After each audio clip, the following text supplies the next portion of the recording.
Have you ever wondered why I would call myself Everyday Girl Dad? Probably not, but I'm going to tell you the story anyways.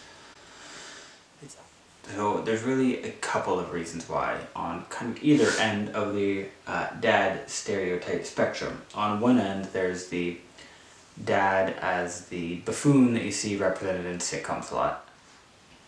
And then there's the dad that gets praised for doing things like going out in public with two girls, having his daughter's ponytail done nicely, cleaning up after a birthday party at which he made decorations for. The ridiculous kind of things that moms have often been tasked with without all of this fanfare, that dads take on and are suddenly these superstar dads as opposed to just an everyday dad. So the other stereotype that I've tried to take on is this idea that dads and daughters bond only through things like nail polish or tea parties, or dad being the prince at the royal ball. I think in some cases that may be the role that a dad has with his daughter. That may certainly be a lot of the imaginative play times, but I want to kind of show that there's more than just that. We do science projects all the time. We have tattoos that we put together for me. We play with Star Wars stuff. We do play Prince and Princess at the Royal Ball. We do paint each other's toenails. We do these things, but there is no one thing that kind of defines a dad and daughter relationship. So I was trying to be putting together a greater picture of all of the things that an everyday girl dad would do. Not someone who's exceptional, not someone who doesn't do anything, but just the middle ground guy who has two daughters that he tries to wake up in the morning and struggles with, and while he's making them oatmeal, gets yelled at for making the oatmeal simultaneously too hot and too cold.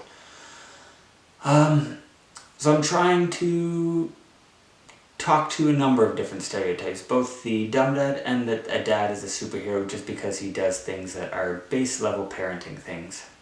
So I'm hoping that what you'll see is me tackle a lot of these things, and hopefully what you'll see from me is me improving as I go along. The thing that I try to leave room for myself is there is always room for improvement. I don't know nearly everything I need to know about raising girls. I don't know enough about the world in general. I learn from my kids. I learn from great people I've met online. I think that what I try to do with this Everyday Girl Dad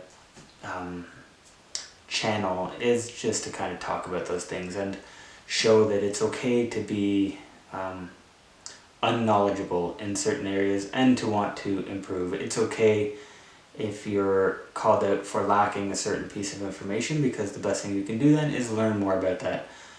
Oh my god, I almost forgot my least favorite dad and daughter's representation. It's dad with shotgun on prom night dad.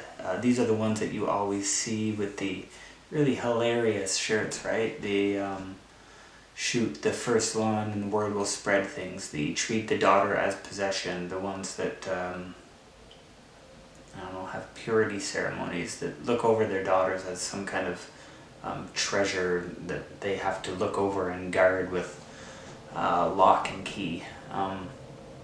That kind of relationship with my daughter, I could not strive for anything further from that kind of representation of a dad to a daughter.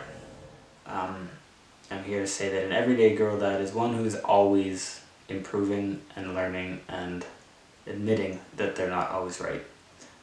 So that is the origin stories between Everyday Girl Dad.